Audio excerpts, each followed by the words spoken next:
യഥാർത്ഥ ക്രിസ്തുവിന്റെ പടയാളി, പോരാട്ടം നയിക്കുന്നവൻ സ്വയം നിയന്ത്രണമുള്ളവനായിരിക്കണം. With self denial and self control.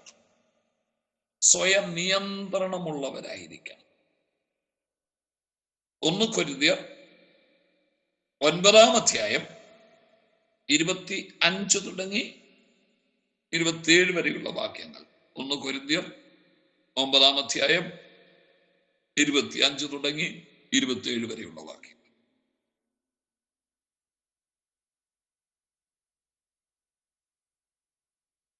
അംഗം പൊരുന്നവനൊക്കെയും സകലത്തിലും പൊരുന്നവനല്ല, അത് രണ്ടും രണ്ടാണേ. അംഗം പൊരുതുന്നവനൊക്കെയും സകലത്തിലും വർജനം ആചരിക്കുന്നു. അതോ അവർ വാടുന്ന കിരീടവും നാമോ വാടാത്തതും പ്രാപിക്കേണ്ടതിന് തന്നെ. ആകയാൽ ഞാൻ നിശ്ചയമില്ലാത്ത വണ്ണമല്ല ഓടുന്നത്, ആകാശത്തെ കുത്തുന്നത് പോലെ അല്ല ഞാൻ മുഷ്ടിയുദ്ധം ചെയ്യുന്നത്. മറ്റുള്ളവരോട് പ്രസംഗിച്ച ശേഷം ഞാൻ തന്നെ കൊള്ളരുതാത്തവനായി പോകാതിരിക്കേണ്ടതിന് എന്റെ ശരീരത്തെ ദണ്ഡിപ്പിച്ച് അടിമയാക്കുകയത്രേ ചെയ്യുന്നത്.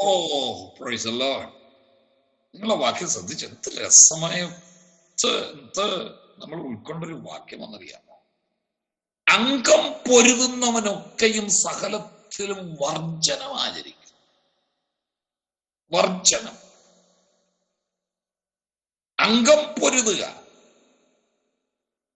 എന്താ ഈ അംഗം പൊരുതുക എന്നൊക്കെ പറഞ്ഞ? അംഗം പൊരുതുക എന്ന് പറഞ്ഞാൽ നമ്മൾ യുദ്ധത്തിൽ പങ്കെടുക്കുക എന്ന് തന്നെയാണ് അതിന്റെ അർത്ഥം, അല്ലേ? യുദ്ധം ചെയ്യുന്നവൻ അഥവാ യുദ്ധമുന്നണിയിൽ നിൽക്കുന്നവൻ എന്ന് പറഞ്ഞാൽ പോരാട്ടം ചെയ്യുന്നവൻ, പോരാട്ടം നടത്തുന്നവൻ എന്ത് ചെയ്യണം? അവൻ സകലത്തിലും വർജനമാചരിക്കണം. സകലത്തിലും വർജനമാചരിക്കണം. ആ പദം നമ്മൾ ഒന്ന് ശ്രദ്ധിക്കേണ്ടതാണ്. വർജനം എന്ന് പറയുന്ന പദമുണ്ടല്ലോ, 25. And every man that striveth for the mastery is temperate in all things. Temperate. വർജനം എന്നുള്ളതിന് ഇംഗ്ലീഷിൽ എഴുതിയിരിക്കുന്നത് ബി ടെമ്പറേറ്റ് എന്നാണ്. അതിന്റെ അർത്ഥം controls himself. Controls himself. Temperate means to control. എൻക്രാറ്റുറ്റായി എന്ന് പറഞ്ഞൊരു പദമാണ് കേട്ടോ. എൻക്രാറ്റുറ്റായി, എൻക്രാറ്റുറ്റായി ഗ്രീക്കിൽ. എൻക്രാറ്റുറ്റായി സ്പെല്ലിംഗ് ഇതാണ്, നിങ്ങൾ വേണമെങ്കിൽ ഒന്ന് കുറിച്ചിട്ടോ. ENKRATEUTEUETAI.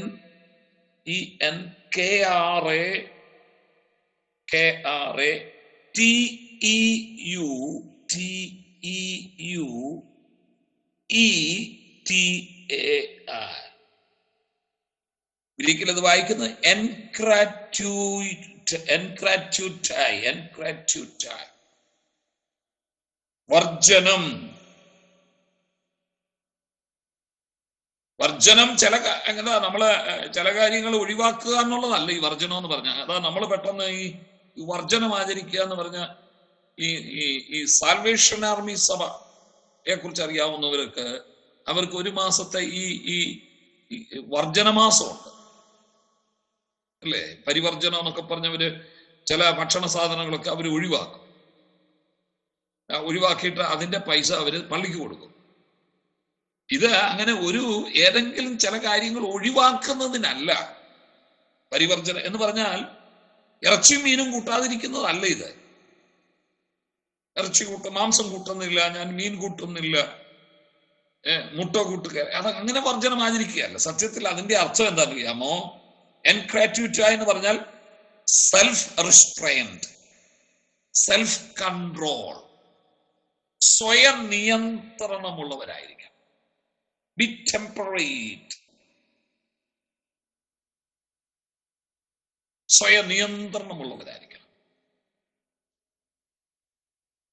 അപ്പൊ ഇതെല്ലാ ദൈവമക്കളും കേട്ടോ, ഈ ആത്മീയ പോരാട്ടത്തിൽ എല്ലാ ദൈവമക്കളും പങ്കെടുക്കുന്നവരാ. അതുകൊണ്ട് ഇത് ഒരു കൂട്ടം ഉപദേശിമാര് മാത്രം ചെയ്യേണ്ട കാര്യമല്ല ഈ പറഞ്ഞത്. ഉപദേശിമാർക്ക് മാത്രമല്ല ആത്മീയ പോരാട്ടം ഉള്ളത്. സകല ദൈവമക്കളും ആത്മീക പോരാട്ടത്തിലാണ്. അപ്പൊ എല്ലാവരും ഒരു കാര്യം ശ്രദ്ധിച്ചോണം, you should be in self control. സ്വയം നിയന്ത്രണമുള്ളവരായിരിക്കണം. കാണുന്നതിനെല്ലാം പുറകെ അങ്ങ് ഓടാതെ നമ്മളെ തന്നെ ചില കാര്യങ്ങളിൽ നിയന്ത്രിച്ചു നിർത്താൻ കഴിവുള്ളവരായിരിക്കണം. എന്ന് പറഞ്ഞ ചില കാര്യങ്ങളൊക്കെ വേണ്ടെന്ന് വെക്കാൻ നമ്മൾ തയ്യാറാകും. ചില ഭക്ഷണം,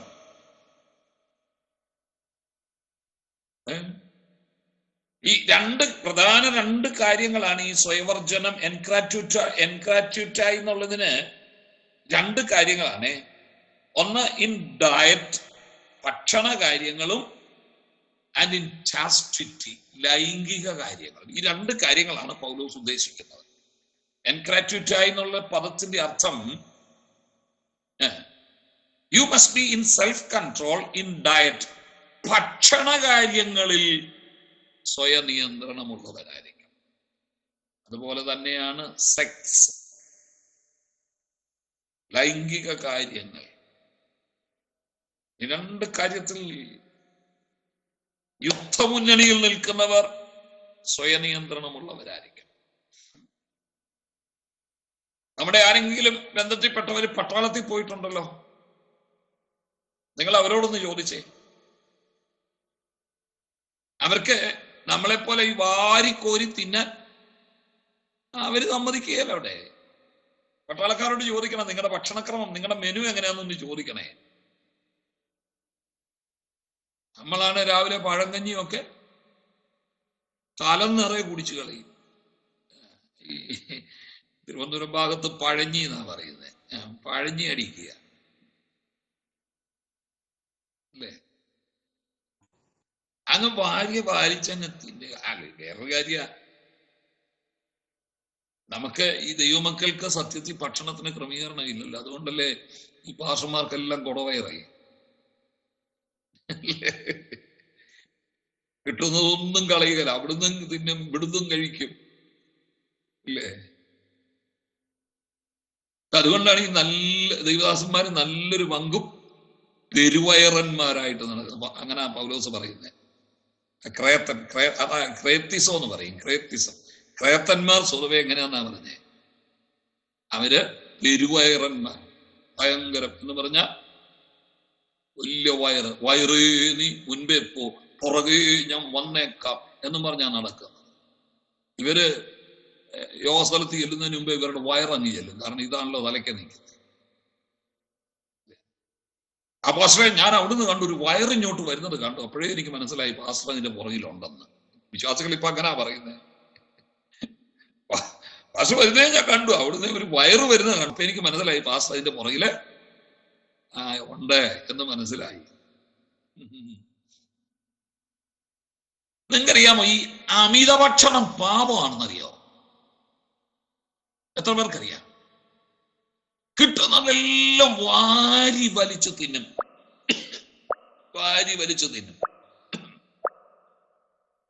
നമ്മളൊരു സെൽഫ് കൺട്രോൾ നമുക്ക് ആവശ്യമുള്ളത്. പട്ടാളത്തിൽ നിങ്ങൾ ശ്രദ്ധിച്ചേ, അങ്ങനെ വാരി വലിച്ചു തിന്നാൻ പട്ടാളക്കാരെ അനുവദിക്കുകയല്ലേ. ഞാന് വർഷങ്ങൾ NCC-യിലുണ്ടായിരുന്നു. യുദ്ധങ്ങളിലൊന്നും പങ്കെടുത്തില്ലെങ്കിലും ഒത്തിരി ക്യാമ്പിനൊക്കെ ഞാൻ കോളേജിലായിരുന്നപ്പം NCC എനിക്ക് വലിയ ഇഷ്ടമായി. NCC അന്ന് അതിന്റെ താല്പര്യത്തിൽ ഞാൻ ചെന്ന് കയറിയതാ. സ്കൂളിലായിരുന്നപ്പോഴും കോളേജിലായിരുന്നപ്പോഴും NCC-യിലങ്ങനെ ഞങ്ങൾ ഈ ക്യാമ്പിനൊക്കെ ചെല്ലുമ്പോഴേ അവിടുത്തെ ആ ഭക്ഷണക്രമം എന്നറിയോ? ഒരു മനുഷ്യന്റെ ശരീരത്തിൽ അന്ന് അവന് ജോലി ചെയ്യാൻ എത്ര കലോറി ഭക്ഷണം വേണമെന്ന് ശാസ്ത്രീയമായിട്ട് നിർണയിച്ചിട്ട് ഓരോരുത്തർക്കും അത്രയും ഭക്ഷണം. നല്ല മട്ടണൊക്കെ കിട്ടും, പക്ഷെ ഒരു മട്ടൺ ഒരു പീസ് അത് നമുക്ക് തൂക്കിയല്ല തരുന്നത്. ആ മട്ടൺ പീസ് ആക്കുമ്പോ തന്നെ അവര് തൂക്കും. അപ്പൊ ഒരു കേഡറ്റിന് അല്ലെ ഒരു പട്ടാളക്കാരന് ഇത്ര ഗ്രാം മാംസം കിട്ടിയിരിക്കണം. മീനാണെങ്കിൽ അത് ഇത്ര ഗ്രാം മീൻ ഒരു വ്യക്തിക്ക് ഒരു ദിവസത്തെ ജോലിക്കുള്ള കലോറി ആവശ്യമുണ്ട്. അതേ തരുമല്ലോ. നമ്മൾ വയറ് നിറച്ചു നമുക്കാണ് വയറ് പൊട്ടണമല്ലോ, അത് ഇല്ലേ? വയറ് പൊട്ടുന്നവരെയൊക്കെ ഇരുന്ന് തിന്നു കളി. അങ്ങനല്ല, അതിനൊന്നും കിട്ടുകയല്ല. ഒരു അര വയറാകുമ്പോഴത്തേക്ക് ബാക്കി വെള്ളം കുടിക്കണം, അത്ര പ്രശ്നമേ ഉള്ളൂ. പക്ഷെ വേറൊരു കാര്യമാണ്, അവരാ കൃത്യം പ്രോട്ടീൻസ് അടങ്ങുന്നത് പോലെ ഈ ഭക്ഷണം ക്രമീകരിക്കുന്നത്. ചോറാണെങ്കിൽ ചോറല്ലേ, ചപ്പാത്തിയാണ് ചപ്പാത്തി, ഇത്ര, അതിനിത്ര, അതിനിത്ര. പക്ഷെ അത് തിന്നു കഴിഞ്ഞാണല്ലോ നമ്മൾ ജില്ലെന്ന് നിൽക്കും. ഉറക്കം വരികയല്ല, ജോലി ചെയ്താൽ നമ്മൾ ക്ഷീണിക്കുകയല്ല. കൃത്യമാഹാരം. അപ്പൊ ഒന്നത്. രണ്ട്, സെക്സ്. നിങ്ങൾക്കറിയാമോ, ഞങ്ങൾ ഈ ക്യാമ്പിനൊക്കെ ചെല്ലുമ്പോഴേ ചായ അല്ല രാവിലെ തരുതേ. 5 മണിക്ക് എഴുന്നേക്കും. ചിലപ്പോൾ നല്ല തണുപ്പൊക്കെ കാണും. ആ സമയത്ത് നമുക്ക് കിട്ടുന്നതറിയോ, കടുക്കാവെള്ളമാണ്. പട്ടാളത്തിൽ പോയിരിക്കുന്ന പിള്ളേരെ ഒന്ന് വിളിച്ച് ചോദിച്ചാൽ അവരുടെ പരിശീലന കാലത്തെ രാവിലെ എന്തിനാ കടുക്കാവെള്ളം എന്നറിയാവോ? കൊച്ചു പിള്ളേരല്ലേ, വളർന്നു വരുന്ന പിള്ളേരല്ലേ, 17, 16 ഒക്കെ വയസ്സുള്ള പിള്ളേരല്ലേ. അവർക്ക് ലൈംഗികമായ താല്പര്യം കൂടിയിരിക്കും, ലൈംഗികമായ ആവേശം അവർക്കുണ്ടാകും, ആസക്തി ഉണ്ടാകും. അതിനെ ശമിപ്പിക്കാനാണ് ഈ കടുക്കാവെള്ളം കുടിക്കുന്നത്. അത് ഒരുവനിൽ അതിങ്ങനെ നിന്ന് കഴിഞ്ഞാൽ യുദ്ധത്തിന് അവനെ കൊള്ളുകയില്ല. ഈ രണ്ട് കാര്യങ്ങളിൽ ആത്മീക പോരാട്ടം നയിക്കുന്ന വ്യക്തി വളരെ ശ്രദ്ധിക്കണം.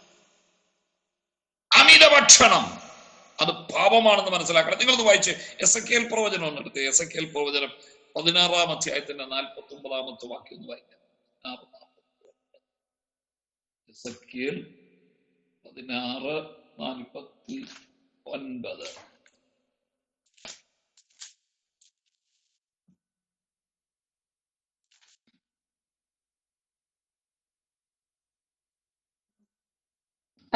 എത്ര പാസ്റ്റർ? 16:49. എസെക്കിയേൽ 16:49. നിന്റെ സഹോദരിയായ സോദോമിന്റെ അകൃത്യമോ, ഇസ്രായേലിനോട് യഹൂദയോടായി പറയുന്നേ എന്ന് പറഞ്ഞാൽ ഇസ്രായേലിനോട്, ദൈവമക്കളോടായി പറയുന്നേ. നിന്റെ സഹോദരിയായ സോദോമേ എന്ന് പറഞ്ഞ ഏശാവിന്റെ മക്കൾ പാർക്കുന്ന സ്ഥലമാണ് സോദോം ദേശം എന്ന് പറയുന്നത്.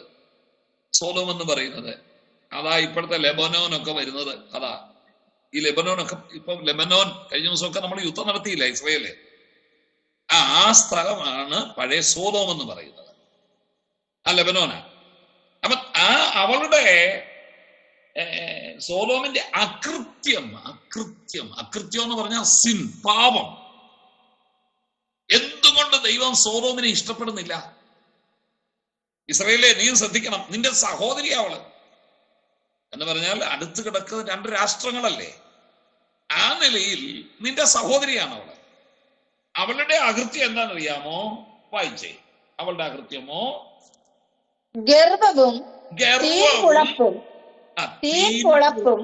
ഗർവം. ഗർവം എന്ന് പറഞ്ഞ പ്രൈഡ്, അഹങ്കാരം.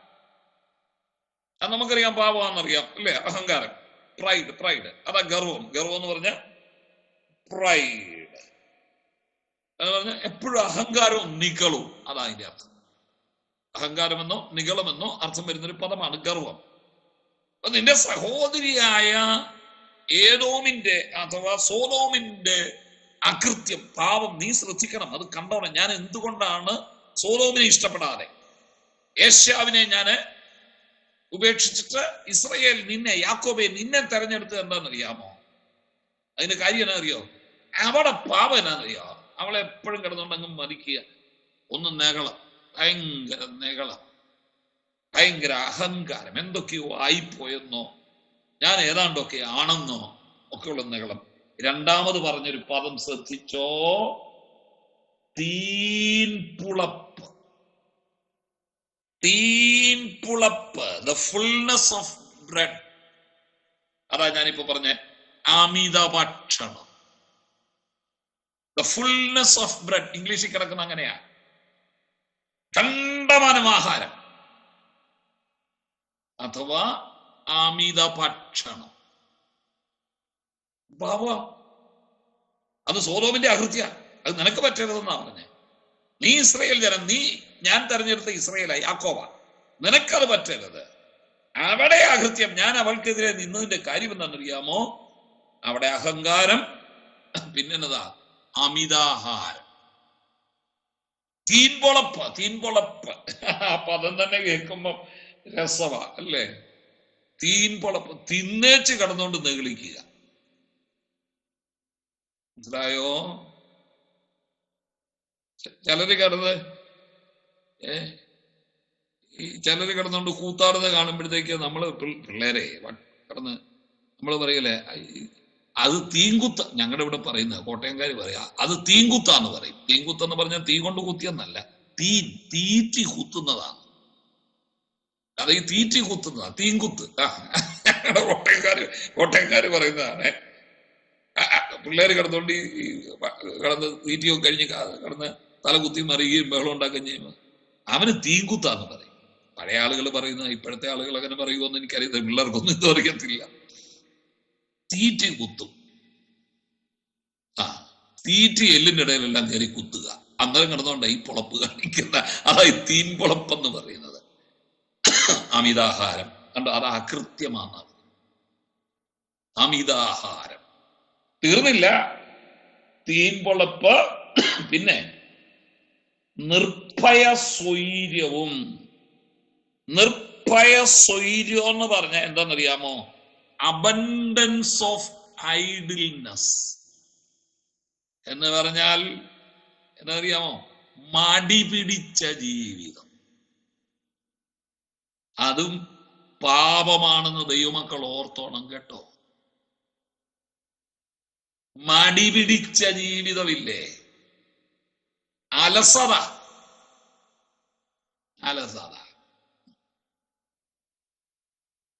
ചെന്ന് അത് പോയി ചെന്ന് മേടിച്ചേച്ച് വരാൻ പറഞ്ഞ പോകുകയല്ല. അവിടെ നിന്ന് അങ്ങോട്ട് തിരിഞ്ഞ് ഇങ്ങോട്ട് തിരിഞ്ഞ് അലസത പാപമാണ് കേട്ടോ. സോദോമിന്റെ പാപമാണ്, സോദോമിയ പാപമാണത്. ദൈവമക്കളത് വർജിക്കണം. ഇരുന്നിടത്ത് അങ്ങിരിക്കുക. ഈ രോഗികളായോ പ്രായമാകുമോ ചെയ്യുമ്പോഴുള്ള കാര്യമല്ല ഞാൻ ഈ പറയുന്നത്. പക്ഷെ പ്രായമായാൽ ഒരുപക്ഷെ അവൻ ഓടാനും ചാടാനും പറ്റിയെന്ന് വരികയില്ല. നല്ല പ്രായത്തിൽ ചെറുപ്പത്തിലേ അലസത. ചിലര് ചെയ്ത ഒരു കാര്യം ചൊവ്വരെ ചെയ്യുകയില്ല. അലസത പാപമാണ് ദൈവമക്കളെ. തീൻപുളപ്പ് പാപമാണ്, നികളം പാപമാണ്. ഇതൊക്കെ ഒന്ന് മനസ്സിലാക്കി അണ്ടർലൈൻ ചെയ്തോണം ഇത് കേട്ടോ. പ്രസംഗിച്ചോണം, ചെല്ലുന്നിടത്തൊക്കെ പറയണം. പ്രത്യേകിച്ച് സഹോദരിമാരോട് കേട്ടോ.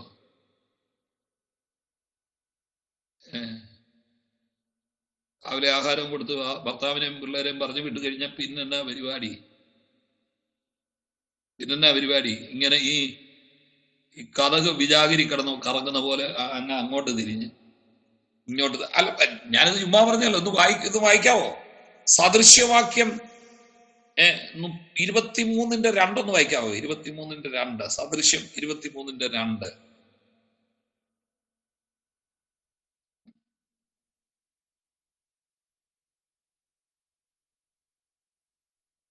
നീ ഭോജനപ്രിയനാകുന്നുവെങ്കിൽ നിന്റെ തൊണ്ടയ്ക്ക് ഒരു കത്തി വെച്ചുകൊള്ളുക. അത് ഭക്ഷണത്തെ കുറിച്ച്. നീ ഭോജനപ്രിയനാകുന്നെങ്കിൽ കേട്ടോ, തൊണ്ടയ്ക്ക് ഒരു കത്തി വെച്ചോണം. ആവശ്യമില്ലാത്തതെല്ലാം കൂടെ വാരി വലിച്ച് തിന്നരുത് കേട്ടോ. ഇപ്പം കല്യാണത്തിനെല്ലാം ബൂഫയാണല്ലോ.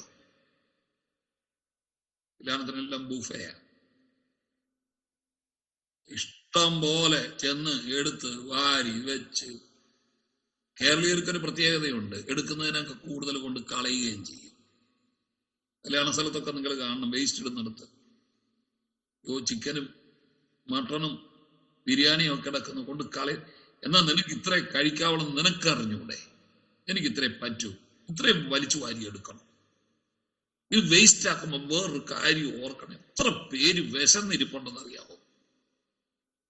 എത്ര പേര് വിശന്നിരിക്കുന്നു. ദൈവം നിനക്ക് തന്നപ്പം അത് വിശ്വസ്തയോടെ ഉപയോഗിക്കണ്ടേ? ഭോജനപ്രിയനാകുന്നെങ്കിൽ തോണ്ടയ്ക്ക് ഒരു കത്തി വെച്ചോണം. 25:16 വായിച്ച സദൃശി 25:16.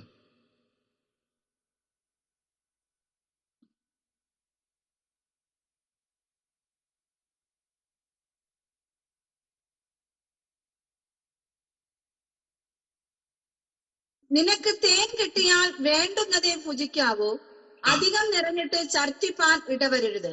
കേട്ടോ എടാ, ഒരു നല്ല തേൻ മാത്രമല്ല ഇവിടെ ഉദ്ദേശിക്കുന്നത്, ഒരു നല്ല ഭക്ഷണം കിട്ടിയെന്ന് വെച്ചോ, വേണ്ടുന്നതേ കഴിക്കാവുള്ളൂ. ഈ തൊണ്ട വരെ അങ്ങ് കഴിക്കാൻ ഇരിക്കരുത്, എന്നിട്ട് ഛർദ്ദിക്കുക. ഒരു കല്യാണം കൂടി കഴിയുമ്പോഴത്തേക്ക് പ്രഷറും കൂടും. കാരണം എന്നാന്നറിയാവോ, ഉള്ള പൊരിച്ചതും വറുത്തതും എല്ലാം എടുത്ത് തിന്ന് എന്നെ ഇടിയാ കല്യാണം. എനിക്ക് തിരുവനന്തപുരംകാരെങ്ങനെയാണെന്ന് അറിയത്തില്ല. എന്റെ ദൈവമേ, ഞാൻ ഈ കോട്ടയത്ത് ചെന്ന്, കാര്യം കോട്ടയത്താണ് ഞാൻ ജനിച്ചു വളർന്നെന്ന് പറഞ്ഞാലും ഞാൻ പിന്നെ പലയിടത്തായിരുന്നു വളർന്നത്, പലയിടത്താണ്. അത് കാരണം ഈ കോട്ടയത്ത് ഞാൻ ശുശ്രൂഷയ്ക്ക് ചെന്ന് കഴിഞ്ഞിട്ടുണ്ടല്ലോ, ഞാൻ അവരോട് തന്നെ പ്രസംഗിച്ചിട്ടുണ്ട്. എന്നെ കൊണ്ട് പറ്റിയല്ലേ ഇവരുടെ കല്യാണം കൂടാ കോട്ടയംകാരുടെ. ഈ ഷട്ടർ തുറക്കാൻ കാത്തു നിൽക്കുന്ന കണ്ട പടയ്ക്ക് പോകാൻ കുതിര പുറപ്പെടാൻ ഇങ്ങനെ ഹാഹാന്നും പറഞ്ഞ് നിൽക്കുന്ന പോലെ നിൽക്കുന്നത്. ഷട്ടർ അങ്ങോട്ട് തുറക്കുകയും അപ്പനെ അമ്മയും വരെ തട്ടിത്തെറിപ്പിച്ചു. അപ്പനെ നമ്മൾ കൈമുട്ട് കൊണ്ടൊക്കെ നമുക്കിട്ട് കുത്തുന്നത്. എനിക്കാണ് ഇങ്ങനെ ഉന്ത് കൈ ഇടിക്കുകയും ചെയ്യുന്നിടത്തൊന്നും ഞാൻ പോയി നിൽക്കുകയല്ല. അവസാനം പല കല്യാണത്തിനും നിന്നേച്ച് ഭക്ഷണത്തിന് കയറാതെ ഞാൻ പൂരി കപ്പാതി. എന്തൊരു പരാക്രമം ഇത്രയും. ഈ ഭക്ഷണ കാര്യങ്ങളിലെങ്കിലും നമുക്കൊരു മിതത്വം പാലിച്ചൂടെ? ഇവിടെയൊക്കെയാ നമ്മൾ ഈ ഇവിടെയാ പിശാച് നമ്മളെ പരാജയപ്പെടുത്തുന്നത്. ഭക്ഷണത്തിൽ നമ്മളെ പരാജയപ്പെടുത്തുക. ഇവിടെ അധികം കിട്ടിയെന്നും കണ്ട് ഓനം വാരി വലിച്ചങ്ങ് തിന്നരുത്. നമുക്കൊരളവുണ്ടായിരിക്കണം. ഈ പൊന്നുകൊണ്ട് പുളിശ്ശേരി ഉണ്ടാക്കി തന്നാലും ഞാൻ ഇത്രേ കഴിക്കും എന്നൊരു സ്വയം ബോധ്യം വേണ്ടേ? എനിക്ക് പണ്ട് മുതലേ എനിക്ക് നാടൻ ഭക്ഷണം ഇഷ്ടം. അത് എന്നെ വിളിക്കുന്നവർക്കെല്ലാം അറിയായിരുന്നു. അപ്പൊ എന്നെ വിളിക്കുന്നിടത്തുള്ള ഈ പാസ്റ്റർമാരുടെ ഭാര്യമാരെ ഉച്ചയ്ക്ക് ചോറ് വിളമ്പി തരുമ്പോൾ വിളിക്കും, സാറ് വരുന്നെന്ന് അറിഞ്ഞാൽ ഞങ്ങൾക്ക് സന്തോഷമാണ്. കാരണം എവിടുന്നെങ്കിലും ഒരു വാഴച്ചുണ്ടും ഇത്തിരി ചീരയും ഒരച്ചാറും മതി. എനിക്ക് ഈ ചിക്കനും വറുത്തതും പൊരിച്ചതും ഒന്നും ഞാൻ കൂട്ടുകയില്ല. ചിക്കൻ ഞാൻ കൂട്ടുകയില്ല. അതൊക്കെ ആദ്യം ചെല്ലുമ്പോൾ ഇവരിതെല്ലാം കൂടെ കൂട്ടി വയ്ക്കുക, അവസാനം എല്ലാം വയ്ക്കുക. ഞാൻ പറയും, എനിക്ക് ഞാനിതൊന്നും കൂട്ടുകയില്ല, എനിക്കത് വേണ്ട. എനിക്ക് ഏറ്റവും ഇഷ്ടം എന്നാ അറിയാം, നല്ല വാഴച്ചുണ്ട് കൊത്തി അരിഞ്ഞിട്ട് ഇത്തിരി പരിപ്പും കൂടെ ഇട്ട് വെക്കാമെങ്കിൽ അത് മതി. ഒരു പിടി ചോറ് മതി. പിന്നെ ഒരു മീൻ്റെ ഒരു ശകലം ഉണ്ടെങ്കിൽ നല്ലത്, അത്ര ഇല്ല, അത് നിർബന്ധമൊന്നുമില്ല. കണ്ടമാനം വാരി വലിച്ച് തിന്നുക, ഇത് പാപമാണ് ദൈവമക്കളെ. അക്കൂട്ടത്തില് ലൂക്കോസിന്റെ സുവിശേഷം 21:34 വായിച്ചേ. ലൂക്കോസ് 21:34, പഴയ നിയമം തന്നെയല്ല. ലൂക്കോസ് 21:34. നിങ്ങളുടെ ഹൃദയം അതിഭക്ഷണത്താലും മദ്യപാനത്താലും ഉപജീവന ചിന്തകളാലും ഭാരപ്പെട്ടിട്ട് ആ ദിവസം നിങ്ങൾക്ക് പെട്ടെന്ന് കെണി പോലെ വരാതിരിപ്പാൻ സൂക്ഷിച്ചുകൊള്ളുവിൻ. കണ്ടോ, ഈ ഉപജീവന പാപമാണ് അതിഭക്ഷണം, അമിതമായ ഭക്ഷണം. ഇത് എത്ര പറഞ്ഞാലും സഭയിൽ പറഞ്ഞ, ഞാനിത് സഭയിൽ പറയും, എന്റെ സഭയിലൊക്കെ ഞാനിത് വെച്ച് പ്രസംഗിക്കുമായിരുന്നു. ഞാൻ ചെറുപ്പക്കാരോട് പറയുമായിരുന്നു, അമിത ഭക്ഷണം കഴിക്കരുത്. അവസാനം 40ാമത്തെ വയസ്സിൽ ആദ്യത്തെ അറ്റാക്ക്. നല്ല കാര്യമുണ്ടോ? നല്ല കാര്യമുണ്ടോ? ഉള്ള കൊഴുത്തതും പൊരിച്ചതും വറുത്തതും കോഴിമുട്ടയും ഒന്നും വിടുകയില്ല. ചിക്കൻ, മട്ടൺ എല്ലാം വാരി വലിച്ചൊന്ന് തിന്നു കഴിഞ്ഞാൽ എന്ത് ചെയ്യുന്നറിയാവോ? 40 വയസ്സ് തികയുന്നതിന് മുമ്പേ അറ്റാക്ക്. ഇത് വരരുത്. കർത്താവിന്റെ വരവടുത്ത് വരുമ്പോഴത്തേക്കുണ്ടല്ലോ, അവിടുത്തെ സന്ദർഭം സത്യത്തിലെ എതിർ ക്രിസ്തുവിന്റെ വരവിനെ കുറിച്ചാണെങ്കിലും നമുക്ക് അന്ത്യകാലം എന്ന് വേണമെങ്കിൽ പറയാം. അന്ത്യകാലം പെട്ടെന്ന് കെണി പോലെ വന്ന് ഭവിക്കാൻ ഇടവരുത്തരുത്. അതുകൊണ്ട് അമിത ഭക്ഷണം പാപമാണ്. ദൈവമക്കൾ സ്വയം നിയന്ത്രണമുള്ളവരായിരിക്കണം. ഞാൻ സ്വയം ഒരു ഭക്ഷണക്രമം ഉണ്ടാക്കണം. എനിക്കിതൊക്കെ മതി, എനിക്ക് ജീവിക്കാൻ ഇത്രയൊക്കെ മതി, അതേ കഴിക്കാം, അതേ എടുക്കാം. ഉഫയാന്നും കണ്ട് ഉള്ളതെല്ലാം കൂടെ വാരി വലിച്ചെടുത്ത് വെച്ച് വെറുതെ കൊണ്ട് വേസ്റ്റ് ആക്കരുത്. നിനക്ക് തിന്നാൻ പറ്റുന്നത് മാത്രം കഴിക്കുക. വിശന്നിരിക്കുന്ന ഒത്തിരി പേരുണ്ട്, ഭക്ഷണമില്ലാതെ കഴിയുന്ന എത്ര പേരുണ്ടെന്ന് അറിയാമോ? അമിത ഭക്ഷണം പാപമാണ്. അലസത പാപമാണ്. സദൃശവാക്യം 24:30 ഒന്ന് വായിക്കാമോ? 24:30.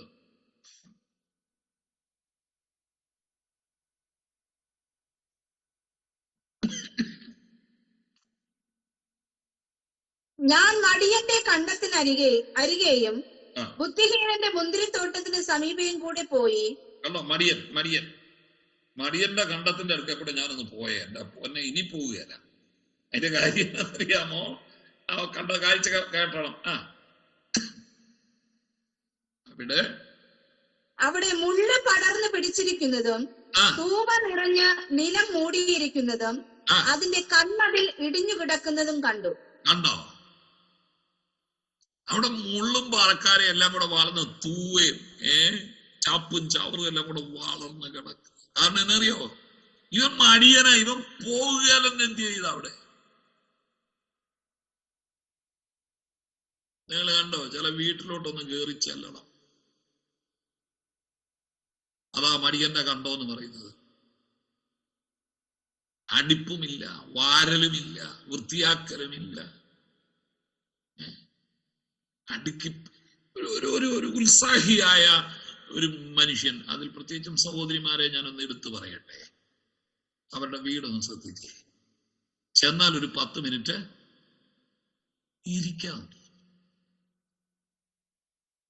എന്റെ പൊന്നെ, ചിലരുടെ വീട്ടിലോട്ട്, ഞങ്ങൾ ഈ പാസന്മാരായതുകൊണ്ട് ഇങ്ങനെ വീടുകൾ കയറി നടക്കണമല്ലോ അമ്മേ. ചില വീട്ടിലോട്ട് ചെന്നാൽ അന്നേരം സ്ഥലം വിടാനാ തോന്നുന്നത്. എന്നാന്നറിയാവോ? ആ ടീപ്പോയിലോട്ടൊന്ന് നോക്കണം. ഒരു 3 മാസത്തെ പത്രം അതിനകത്ത് നിറഞ്ഞു കിടപ്പുണ്ട്. 3 മാസം എടുത്തു മാറ്റിയില്ല. ഒരു പുതിയൊരു പത്രം വരുമ്പോഴത്തേക്ക് പഴയത് എടുത്തു മാറ്റണ്ടേ? ഇത് ഇരിക്കാൻ ഒരു 3-4 മാസത്തെ പത്രം ടീപ്പോയുടെ പുറത്തിരിക്കുക. പിന്നെ മാസികയും വനിതയും ഗുഡ് ന്യൂസ് എല്ലാം കാണും അതിനകത്ത്. ആ കൂട്ടത്തിൽ വേദപുസ്തകം കണ്ടേക്കും. ചില കഴുകാനുള്ള തുണി ഇടുന്നോളാ കസേര. ചിലര് കസേരക്കകത്ത് ബാത്റൂമിൽ പോയി കുളിച്ചേച്ച് അവിടെ ഉണ്ട് ഈ ടവല് തൂക്കാൻ. എന്നാലും ഫ്രണ്ടിൽ കിടക്കുന്ന സെറ്റിയെ കൊണ്ട് തൂക്കിയിടും. എനിക്കത് കാണുമ്പം കലിപ്പ. കുളിച്ച തൂവാല ടവൽ, ഈ എന്താ പറയുന്നത്, തോർത്ത്, അതുകൊണ്ട് സെറ്റിയെ കൊണ്ടിട്ടേക്കും. സെറ്റിയെ പിന്നെ അടുക്കാൻ മേല എന്തല്ല സാധനം. എന്നിട്ട് എന്റെ പിള്ളേർ അതിലും രസമാണ്. സ്കൂള് വിട്ട് ബസ് നിർത്തി നേരെ ഇങ്ങോട്ട് വന്നിട്ടുണ്ടല്ലോ. പുള്ളിക്ക് നേരെയില്ല, വിശന്നാ വരുന്നേ. വാതിക്കെന്ന് ഒറ്റ ഏറാ ബാഗ്, സ്കൈലാബ് പോലെ ഇത് വരുന്നത്.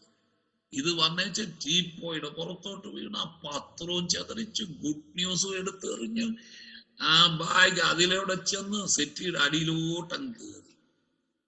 എന്നിട്ട് ഈ പുള്ളി വാതിക്കെ വന്നപ്പോ തന്നെ നിക്കറിന്റെ ബട്ടൺസ് അങ്ങ് ഊരി. നിക്കർ ഊരാൻ നേരമില്ല. നിക്കറിനകത്ത് നിന്ന് പുള്ളി അങ്ങ് ഇറങ്ങിപ്പോവുകയായിരുന്നു.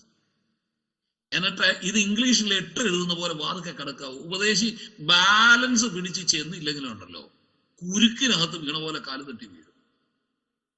8 ഇങ്ങനെ 8 എഴുതുകയല്ലേ, 8 എഴുതുന്ന പോലെ നിക്കറ് കിടക്കുക, പിള്ളേരുടെ നിക്കറ് വാതുക്കെ തന്നെ കിടക്കുക. ഉപദേശി സൂക്ഷിച്ചില്ല, ഇതിനകത്ത് കാല് ചെന്ന് കുരുങ്ങുകയും ചെയ്യും, മോഹം അടിച്ചു വീഴുകയും ചെയ്യും. അതിങ്ങനെ കിടക്കുക. ചില വീട്ടിൽ കയറിയ ഞാനിതൊക്കെ പ്രസംഗിക്കുമായിരുന്നേ. അതുകൊണ്ട് നേരത്തെ എന്നോട് ചോദിക്കും, പാസ്റ്റർ എന്നാ വരുന്നേ, ഞങ്ങളുടെ വീട്ടിൽ ഏത് ദിവസമായിരിക്കുമെന്ന്. എന്തിനാണെന്നറിയോ? അടിച്ചും വാരി ഇടാനാ. എനിക്കതിനും കർത്തവ്യമുണ്ട്, എനിക്ക് അതിലും കാര്യമുണ്ട്. അല്ലാതെ എല്ലാരെയും സ്വർഗത്തിൽ മാത്രം കൊണ്ടുപോകുന്നതല്ല, ഭൂമിയിൽ എങ്ങനെ നല്ല ക്രിസ്തീയ ജീവിതം നയിക്കണ്ടെന്നും കൂടെ. നിങ്ങൾ ഈ കർത്താവ് ഈ ഓർഡറിന്റെ ദൈവമാണ്. കൊരിന്ത്യലേഖനത്തിൽ വായിച്ചിട്ടില്ലേ? He's the God of order. ദൈവം ക്രമത്തിന്റെ ദൈവമാണ്. നിങ്ങൾ ആ കാഴ്ചയപ്പത്തിന്റെ പുറത്ത് മേശയിരിക്കുക, മേശയിലെ കാഴ്ചയപ്പം ഇരിക്കുന്ന കണ്ടിട്ടുണ്ടോ? 6 അവിടെ, 6 ഇവിടെ. ഈ പുസ്തകമൊക്കെ അടുക്കി പേർക്ക് ആ വക്കം മൂലയൊക്കെ ഒരുപോലെ ഇരിക്കണം, വാരി വലിച്ചിടാതെ. ഇതിലും കർത്തവ്യമുണ്ട് എനിക്ക്. എല്ലാത്തിനെയും കൂടെ സ്വർഗത്തിൽ കൊണ്ടുപോകുന്ന കാര്യം മാത്രമല്ല ഞാൻ പ്രസംഗിക്കുന്നത്, ഈ ഭൂമിയിൽ എങ്ങനെയാ ജീവിക്കുന്നതെന്നും കൂടെ പഠിക്കണം. അതും കൂടെ പഠിപ്പിക്കണം. ഞാൻ പണ്ടൊക്കെ ഒരു വീട് സന്ദർശിക്കാൻ ചെല്ലുമ്പോഴത്തേക്കുണ്ടല്ലോ, പിള്ളേരൊക്കെ തീപ്പൊരി പോലെ വായി നിക്കറിടാൻ ഓടുന്നു. ഇല്ല, ഞാൻ വഴക്കുണ്ടാക്കും അതിനെ. നിക്കറിടാതെ മുറ്റത്ത് നിൽക്കുക, പാർട്ടികൾ ഇങ്ങനെ വില്ലും കുറച്ച് നിൽക്കുക. ഇത് കണ്ട ഞാൻ വഴക്കുണ്ടാക്കാം. അതിന്റെ പേർക്ക് പിള്ളേർ അങ്ങോട്ട് ഓടുന്നു, സഹോദരിമാർ ഇങ്ങോട്ട് ഓടും. ചിലരുണ്ടല്ലോ, പാസ്റ്റർ ചെല്ലുമ്പോഴേ ചൂലും കൊണ്ടൊരു വരവ്, എന്നിട്ട് പാസ്റ്ററെ വരവേൽക്കുന്നത് താലപ്പൊലി കൊടുക്കുന്ന പോലെ ഈ ചൂലും കൊണ്ട് അന്നേരം അടിക്കാം, വൃത്തിയാക്കാൻ പറ്റും. സഹോദരിമാരുണ്ടല്ലോ ഇതിനകത്ത്. നിന്റെ വീട് യഥാർത്ഥ ഒരു ദൈവവൈദ്യന്റെ വീട്, ശരിയായ ക്രിസ്ത്യ ജീവിതം നയിക്കുന്ന ഡിസിപ്ലിൻ ഉള്ള ദൈവവൈദ്യന്റെ വീട്ടിൽ ചെന്ന് കയറുമ്പോഴറിയാം അത്ര ഐശ്വര്യമായി. തുടച്ചു തൂത്ത് വൃത്തിയാക്കി. എല്ലാവർക്കും വാക്കുകളിലൊന്നും ഉണ്ടാകണമെന്ന് ഞാൻ നിർബന്ധിക്കുന്നില്ല. പറ്റുമെങ്കിൽ നിങ്ങൾ വാങ്ങിക്കണം. ഇപ്പം വലിയ വിലയൊന്നുമില്ല, 10, 5, 6 രൂപ കൊടുത്താൽ കിട്ടാനുള്ളതേ ഉള്ളൂ.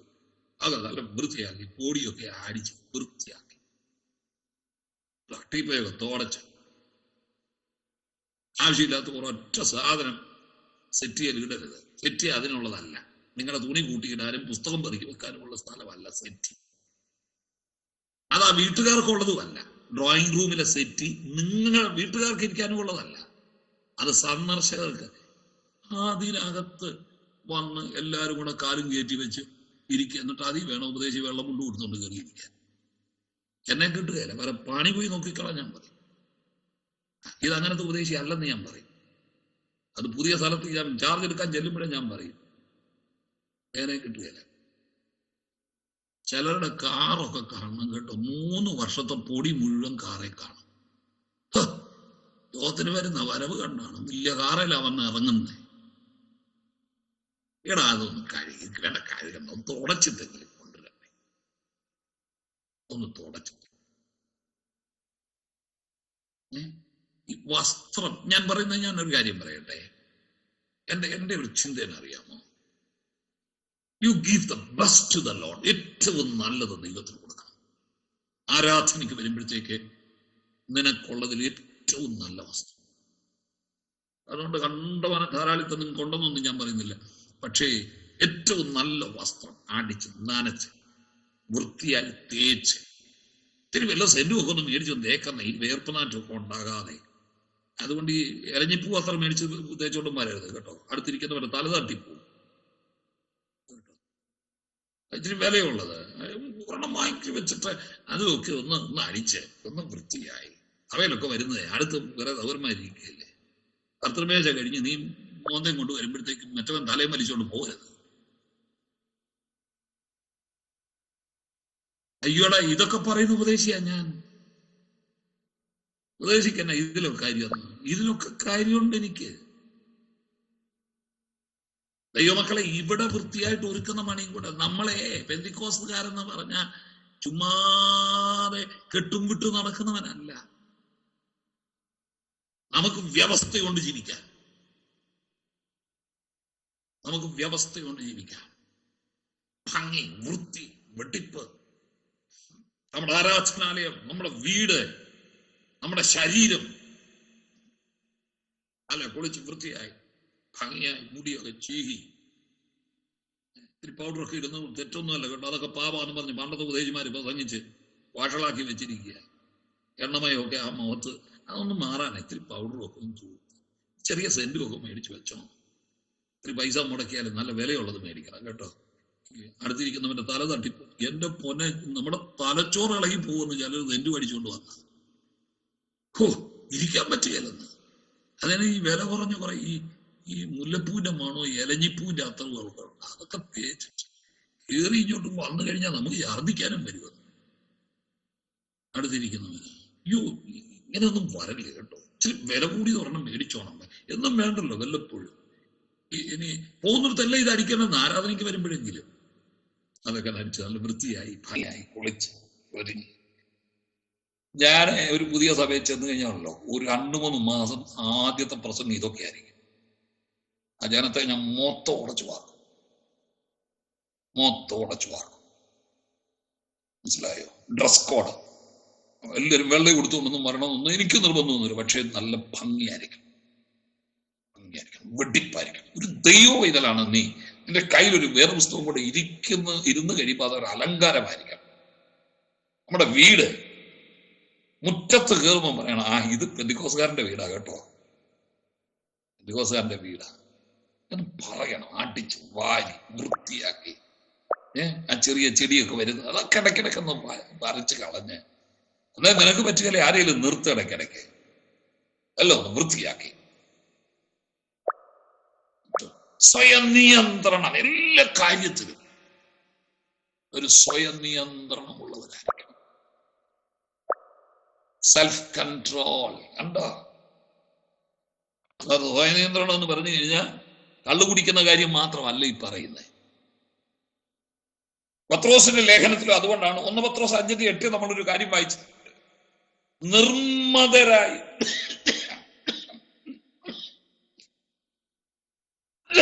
നിർമ്മതരായിരിപ്പീൻ.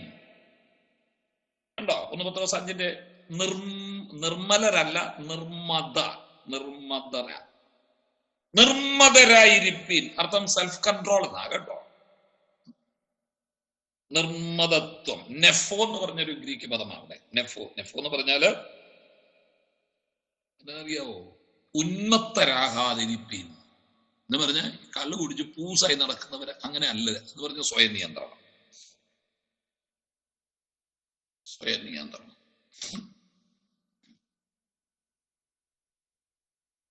നമ്മളെ തന്നെ ഈ കള്ളു കുടിച്ചിട്ട് വർത്താനം പറയുന്നത് പോലെ കിടന്ന് വർത്താനം പറയരുത് ദൈവമക്കള് കേട്ടോ.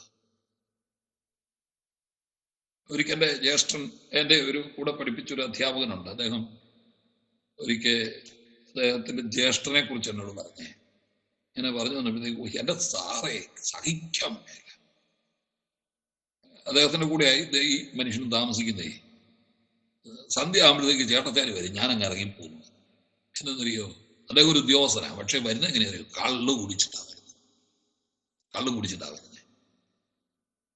എന്നിട്ട് പിന്നെ അങ്ങ് വർത്താനമാണ്.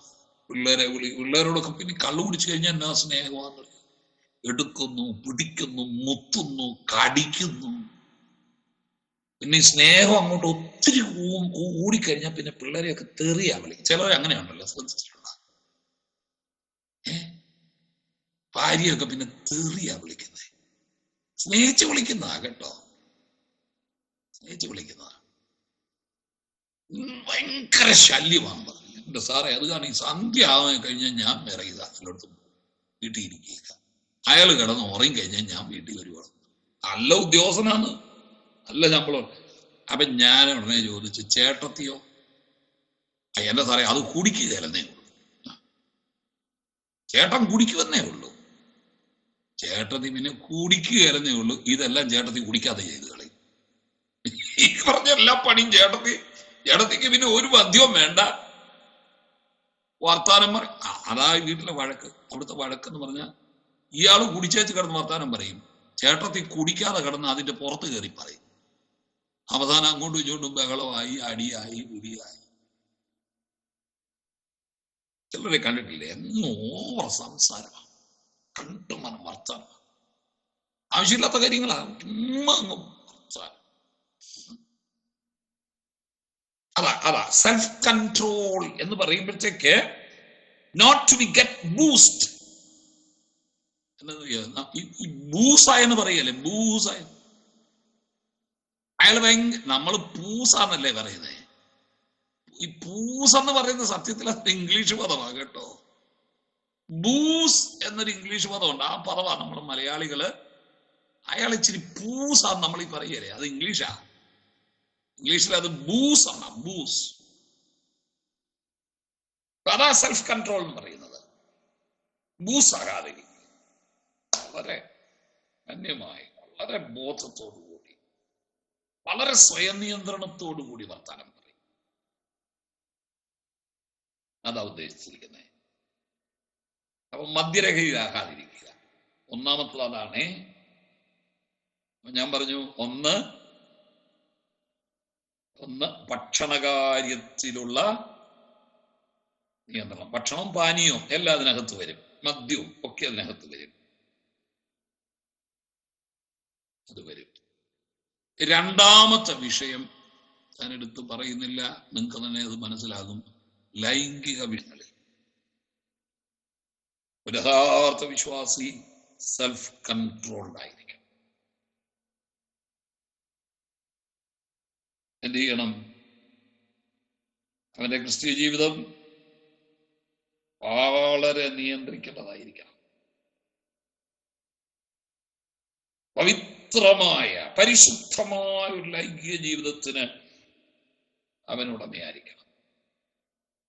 നിങ്ങൾക്കറിയാവുന്നതാണെങ്കിലും ഒന്നാം ഭാഗം ഒന്ന് വായിച്ചു വിട്ടാൽ മതി, ഞാനത് വിവരിക്കുന്നുമില്ല, കാരണം നമ്മളത് വിശദീകരിക്കേണ്ട കാര്യമില്ല. 1 കൊരിന്തി 1 എടുത്ത് 7-ാം അധ്യായം 1 മുതൽ താഴോട്ടൊന്ന് വായിച്ചു. 1 കൊരിന്തി 7-ാം അധ്യായം 1 മുതൽ താഴോട്ടുള്ളത്.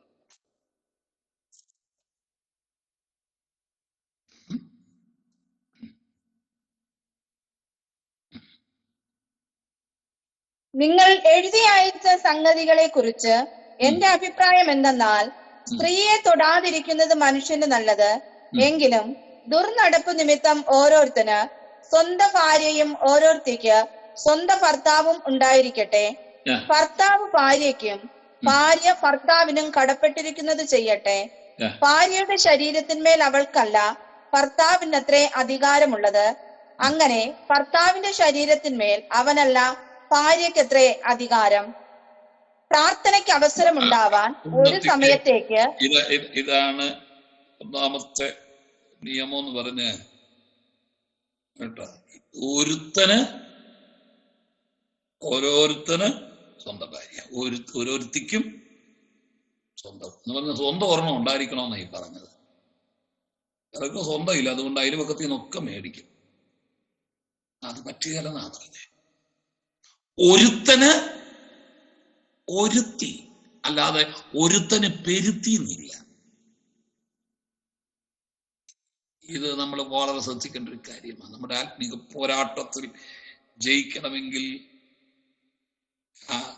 ഏകഭർത്തൃവ്രതം അഥവാ ഏകഭാര്യാവ്രതം. നിങ്ങള് ഇനി ആ 17 വരെയുള്ള വാക്യങ്ങള് ഞാനിപ്പോ വായിപ്പിക്കുന്നില്ല. ഇത് കാരണം ഒരു പൊതുവായ ക്ലാസ് ആണ്, പലരും ഉണ്ട്. നിങ്ങൾ വീട്ടിലിരുന്നൊന്ന് വായിക്കണം. 1 കൊരിന്തി 7 1 മുതൽ 17 വരെ ക്ലാസ് കഴിഞ്ഞ ഉടനെ ഒന്ന് വായിച്ചിട്ടേ കിടക്കാം, വായിച്ചിട്ട് കിടക്കാം. എന്ന് പറഞ്ഞാൽ നമ്മൾ മുമ്പേ പറഞ്ഞ പോലെ നല്ല ക്ലീനായ, പവിത്രമായ, പരിശുദ്ധമായ, സ്വയം നിയന്ത്രിതമായ ലൈംഗിക ജീവിതത്തിനും ഉടമയായിരിക്കണം ഓരോ ദൈവവൈതലും. ആരോഗ്യപൂർണമായ ഒരു ജീവിതം വളരെ കൃത്യമായി അത് അനുഷ്ഠിക്കുന്നതായിരിക്കണം. ആത്മനിയന്ത്രണം. ശലോമോൻ ഒരിക്കൽ പറഞ്ഞൊരു വാക്യമുണ്ട്, സദൃശ്യം 25:28. ആത്മസംയമനമില്ലാത്ത പുരുഷൻ മതിലില്ലാതെ ഇടിഞ്ഞു കിടക്കുന്ന പട്ടണം പോലെയാണ്. സദൃശ്യം 25:28 വാക്യം നിങ്ങൾ കുറിക്കൊണ്ടോണേ. ആത്മസംയമനം, മനോനിയന്ത്രണമില്ലാത്ത പുരുഷൻ മതിലില്ലാതെ ഇടിഞ്ഞു കിടക്കുന്ന പട്ടണം. ആർക്കും എപ്പം വേണമെങ്കിലും കയറി വരാം, ആർക്കും എപ്പം വേണമെങ്കിലും ഇറങ്ങിപ്പോകാം. അതാ മതിലില്ലാത്ത.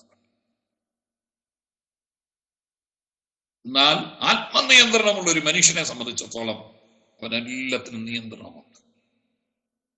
പോകുന്നതിനും വരുന്നതിനും വീട്ടിലിരിക്കുന്നതിനും ഭക്ഷണം കഴിക്കുന്നതിനും പ്രാർത്ഥനയ്ക്ക് ഇരിക്കുന്നതിനും ഒക്കെ നിയന്ത്രണമാണ്. ഈ ആത്മീയ പോരാട്ടത്തിൽ ഇതെല്ലാം നമ്മൾ ശ്രദ്ധിക്കണം. ഇല്ലെങ്കിൽ ഈ പിശാച് നമ്മളെ തോൽപ്പിക്കും. അതുകൊണ്ട് ഈ പറയുന്നത് നമ്മൾ പരാജയമടഞ്ഞു പോകും. ഈ പോരാട്ടത്തിൽ നമ്മുടെ ആയുധങ്ങൾ നഷ്ടപ്പെട്ടു പോകും. നമുക്ക് നേരെ നിൽക്കാൻ പറ്റാതെ വരും. ഇതാ നമ്മുടെയൊക്കെ ക്രിസ്തീയ ജീവിതം ഇത്ര ദുർബലമായി പോകുന്നതിന്റെ കാര്യം.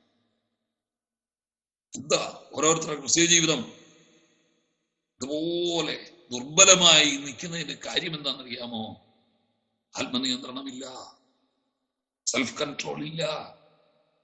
അതുകൊണ്ട് പൗലോസ് പറയുകയാണ്, നമ്മൾ വായിച്ച വാക്യത്തിലേക്ക് വീണ്ടും ഞാൻ മടങ്ങി വന്നിട്ട് അവസാനിപ്പിക്കാം. അംഗം പൊരുന്നവനൊക്കെയും, നമ്മൾ 9 കൊരിന്ത്യർ 9:25, സകലത്തിലും വർജനം ആചരിക്കണം. അതോ അവർ വാടുന്ന കിരീടമോ നാമോ വാടാത്തതും പ്രാപിക്കേണ്ടത് എന്ന് പറഞ്ഞു പറയുക. ആകയാൽ ഞാൻ നിശ്ചയമില്ലാത്ത വണ്ണമല്ല ഓടുന്നത്, ആകാശത്തേക്ക് കുത്തുന്നത് പോലെ അല്ല ഞാൻ മുഷ്ടിയുദ്ധം ചെയ്യുന്നത് എന്ന് പറഞ്ഞു പൗലോസ് പറയുന്ന ഒരു കാര്യമുണ്ട്. ഞാൻ മറ്റുള്ളവരോട് പ്രസംഗിച്ച ശേഷം ഞാൻ തന്നെ കൊള്ളരുതാത്തവനായി തീരാതിരിക്കേണ്ടതിന് എന്റെ ശരീരത്തെ ഞാൻ ദണ്ഡിപ്പിച്ച് അടിമയാക്കും. അതുകൊണ്ട് ഇതെല്ലാം ഞാൻ പ്രസംഗിച്ചിട്ടേ, ഞാൻ നിങ്ങളോട് ഇതെല്ലാം പറഞ്ഞിട്ടേ, പൗലോസ് പറയുക. അത് തന്നെ ഞാനും പറയുന്നു. ഇതെല്ലാം നിങ്ങളെ പറഞ്ഞ് കേൾപ്പിച്ചിട്ട്, നിങ്ങളെ വായിച്ചു കേൾപ്പിച്ചിട്ടും അതിന് വിശദീകരണം ഞാൻ തന്നിട്ടും ഞാൻ തന്നെ കൊള്ളരുതാത്തവനായി തീരാതിരിക്കാൻ, ഡിസ്ക്വാളിഫൈ ആകാതിരിക്കാൻ, അഡോക്കിമോസ് എന്ന ഞാൻ തന്നെ കൊള്ളരുതാത്തവനായി തീരാതിരിക്കാൻ എന്റെ ശരീരത്തെ ഞാൻ ദണ്ഡിപ്പിച്ച് ആണ്ടി കൊടുത്ത് എന്റെ ശരീരത്തെ ഞാൻ കിടത്തുക. ഇത് ആത്മനിയന്ത്രണം എന്ന് പറഞ്ഞ നമ്മുടെ ശരീരത്തെ തന്നെ ആട്ടിച്ച്. ഭക്ഷണമൊക്കെ ഒത്തിരി കാണുമ്പോഴത്തേക്ക് ചിലപ്പോൾ ഒരു ആവേശം നമുക്കും തോന്നിയേക്കാം. ഇതെല്ലാം കൂടെ ആട്ടി കൊടുക്കണം, അവിടെ ഇരിക്കാൻ പറയണം. ഇത് ബുദ്ധിമുട്ടുള്ള കാര്യമാണ് കേട്ടോ. ആത്മനിയന്ത്രണം എന്ന് പറഞ്ഞാൽ ബുദ്ധിമുട്ടുള്ള കാര്യമാണ്. നല്ല ഭക്ഷണം കാണുമ്പോ എല്ലാം കൂടെ വാരി വലിച്ച് തിന്നാൻ ഇടവരുത്താതെ നമ്മളെ ആദ്യം അടി കൊടുത്ത് മതി നിൽക്കാൻ പറഞ്ഞു. മുമ്പേ പറഞ്ഞതുപോലെ ലൈംഗികമായ ആവേശം നമ്മുടെ ഉള്ളിലുണ്ടായാൽ ദൈവത്തിന് നിരക്കുന്നതല്ലെന്നുണ്ടെങ്കിൽ അടി കൊടുത്ത് ശാസ്ത്രം നിനക്കത് പാടില്ല, നിനക്കത് പാടില്ല, അടി കൊടുക്കണം. അവിടെ ഒരാൾ നല്ലത്, ഇവിടെ ഒരാൾ നല്ലത്, അത് നമ്മളെ വിളിക്കുന്നു. അതുപോലെ ഈ ഫോണും സൗകര്യമൊക്കെ ഉള്ളത് കൊണ്ട് സ്വയം നിയന്ത്രണം ലൈംഗിക ജീവിതത്തിൽ പാലിക്കാത്തൊരു വ്യക്തിക്ക് ആത്മീക പോരാട്ടത്തിൽ ജയിക്കാൻ ഒരിക്കലും കഴിയില്ല. അതുകൊണ്ട് നമ്മുടെ ശരീരത്തെ തന്നെ നമ്മൾ ദണ്ഡിപ്പിച്ച് അടിമയാക്കണം. എന്ന് പറഞ്ഞാൽ ഒരു കുതിരയെ നമ്മൾ കടിഞ്ഞാണിട്ട് പിടിക്കുന്നത് പോലെ നമ്മുടെ ഇച്ഛകളെയും നമ്മുടെ വികാരങ്ങളെയും ഒക്കെ നമുക്ക് നിയന്ത്രിച്ചു നിർത്താൻ കഴിയും. അങ്ങനെയുള്ളവർക്ക് ഈ പോരാട്ടത്തിൽ ജയിക്കാൻ പറ്റും. ഞാൻ പറഞ്ഞത് ഇച്ചിരി ബുദ്ധിമുട്ടുള്ളതായി. ഇതൊക്കെ സഭയെ പ്രസംഗിക്കുകയില്ല ഉപദേശിമാര്. ഇതാണ് ആത്മീയ പോരാട്ടം എന്ന് പറയുന്നത്. തയ്യാറാണോ?